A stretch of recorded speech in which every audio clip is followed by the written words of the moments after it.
Olá pessoal do Portal Cooperate e do TechNet Week. Estamos aqui para mais uma videoaula sobre virtualização. Dessa vez eu vou fazer uma videoaula mais demonstrativa para vocês poderem contemplar o que é o cluster de máquinas virtuais. Ainda é uma tecnologia um pouco inacessível por causa principalmente da necessidade do storage. Mas que com Windows 8 isso vai mudar, mas por enquanto necessita, tá? O que é um cluster de máquinas virtuais? Vamos, na prática, dizer que nós temos um servidor Hyper-V, tudo bem configurado, seguindo as nossas dicas semanais, e você quer garantir que, caso esse host pare de funcionar, as suas máquinas não sejam afetadas. Como é que você pode fazer isso? Bom, você pode implementar o cluster de máquinas virtuais, dividindo ou deixando em reserva outro host, tá? que vai assumir caso o seu host principal caia. As máquinas virtuais vão ser migradas para lá automaticamente. Então, se você tem seu servidor de virtualização todo perfeitinho, rodando, e ele cair, as máquinas vão para outro host automaticamente e vão ligar. Então você tem a redundância do seu ambiente, tá? A redundância em failover, tá? Vamos mostrar as diferenças. Vou abrir aqui um cluster que eu tenho. O cluster de failover é gerenciado por esse recurso do Windows Server 2008, somente na versão Enterprise, tá? Na versão Enterprise, que ele conta, na versão Standard não tem esse recurso. E é um recurso meio que genérico, ele gerencia vários tipos de cluster. Por exemplo, aqui eu tenho o meu cluster definido. O que o cluster precisa ter? Precisa ter um IP, precisa ter uma área de armazenamento, precisa ter as redes dele, ok? E os serviços. No meu caso aqui, eu só tenho máquina virtual de serviço, iconezinho do Hyper-V, tá vendo? Mas, se eu botar aqui, ó, configurar um serviço, eu tenho vários tipos de cluster, tá? Ó, cluster de máquina virtual, cluster de mensageria, ó, agente de conexão da área de trabalho remota, cluster para servidor de arquivos, okay? DFS, eu posso ter um cluster de DHCP, para caso o DHCP caia o outro assuma, e assim vai. Tem vários tipos de cluster que você pode fazer aqui, tá? E tem os clusters que vêm diretamente do aplicativo. Por exemplo, o cluster de SQL, que não está listado ali, mas se você tiver SQL, você também pode fazer o cluster de failover. Tá? No nosso caso aqui temos host 1 e host 2, chamados de nó 1 e nó 2. Tá vendo aqui? Ó? Ele é visto no cluster como um nó. Tem dois servidores com Hyper-V rodando. Vou mostrar para vocês aqui o meu servidor. É um servidorzinho com 24 GB de RAM, processadorzinho tranquilo, dá para rodar algumas máquinas virtuais, nada muito possante, mas para o caso aqui, para o cliente em questão, roda que é uma beleza.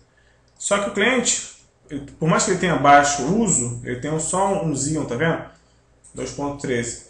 Por mais que ele tenha pouco uso, o uso dele é intenso, então ele não pode parar. O que ele fez então? Comprou outro host, host 2, tem por TS aqui, com a mesma configuração, tá? 24 GB de RAM, um processador vazio, tá? Que está configurado failover, então temos o host 1 e o host 2. Aí, só nisso, você já tem os dois nós configurados, mas aí você precisa ter os volumes disponíveis para o cluster, tá? Nós temos agora duas diferenças aí do cluster antigo, que vinha de 2008, 2003. Antigamente tinha disco de quórum e o volume compartilhado. Agora temos duas novidades. Agora o disco é basicamente testemunha, tá? Temos aqui o disco testemunha. Eu botei letra Q de quórum, mas é só por mania mesmo. Na verdade, agora é um disco testemunha em quórum, tá? Esse disco fica disponível para os dois servidores. Atualmente, o proprietário é o host 1. O que esse disco tem? Esse disco contém a configuração do cluster em si. Se um nó vier a cair, ele sabe aonde procurar as configurações do cluster, tá? Eu estou no host 1, ele está aqui para mim, aparece como Q de Coro. No host 2, se eu fizer a mesma coisa,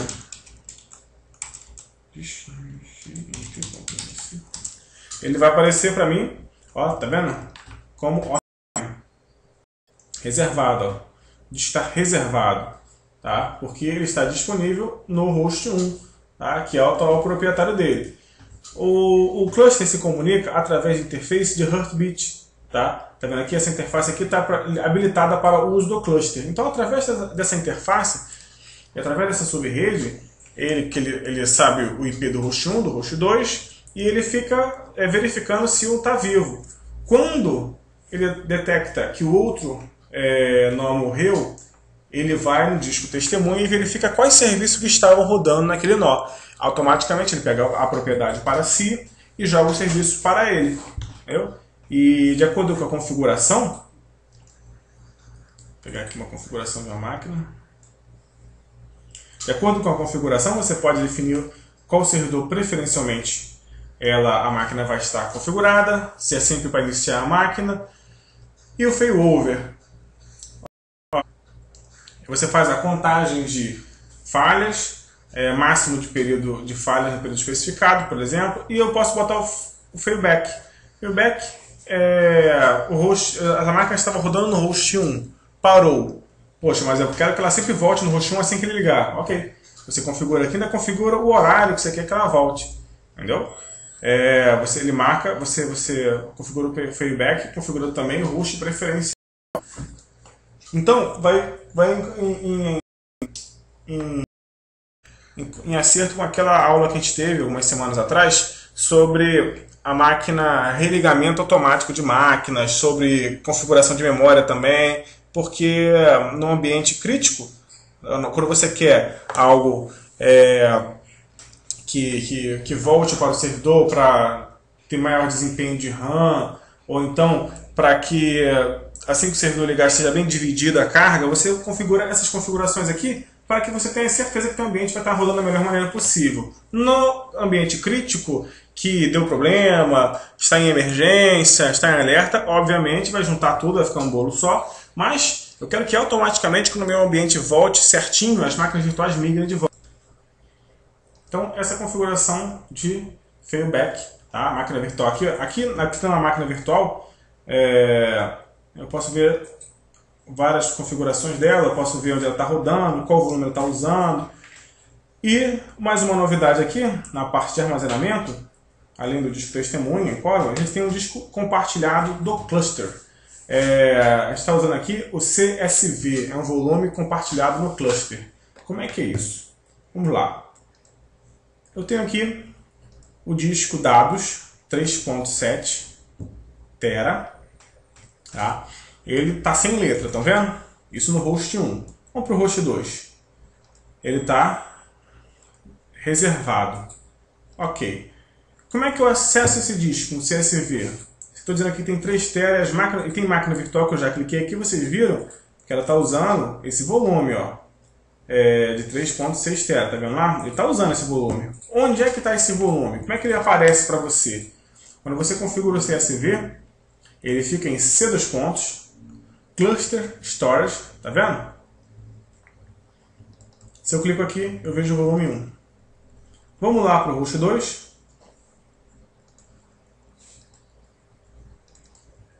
Cluster Storage. Demora um pouquinho porque ele não é o principal.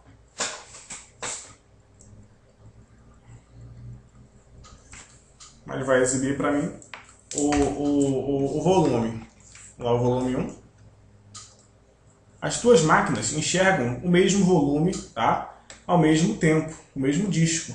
E onde é que está esse disco? Esse disco está no storage. Eu falei para vocês aí, estou até com o meu storage aqui, que está com um hotspot ativo. Deixa eu mostrar para vocês aqui. Olha lá.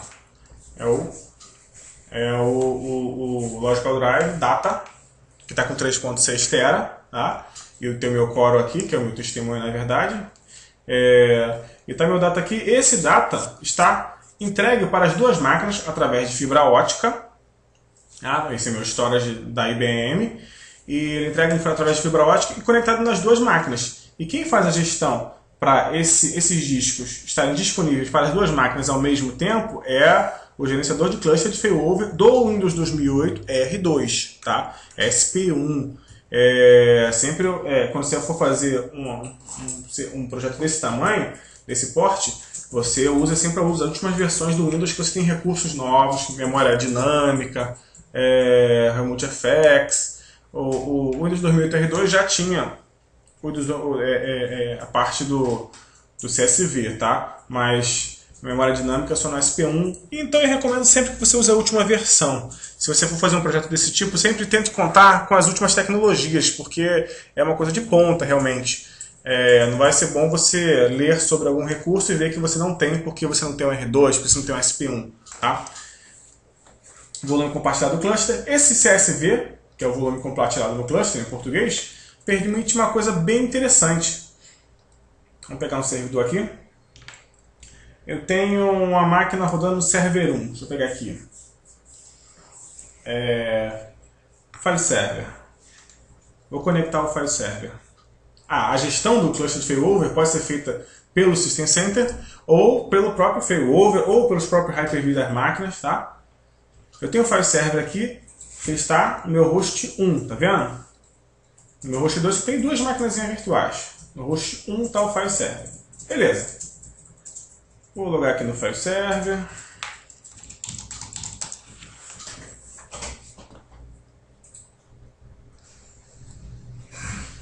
Meu antivírus Avast aqui está com alguns problemas. Ok.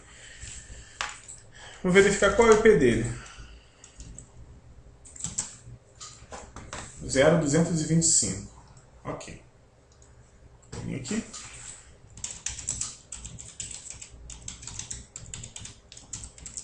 Está pingando o meu file server. Legal. Vamos dizer que está lento o file server neste servidor. A memória do host 1 está ocupada porque ele tem muitas máquinas virtuais, e tem mesmo. Tá? Ele está com processamento alto. Você falou, caramba, o server e o host 2 está com pouquinhas máquinas. Pô, vou ter que desligar o meu servidor, avisar meus usuários que vai cair.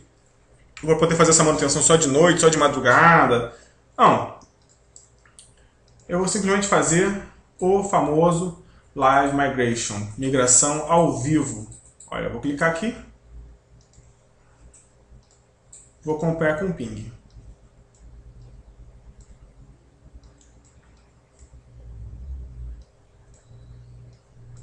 Vou acompanhar com o ping enquanto está migrando. Ó. A máquina ainda está acessível.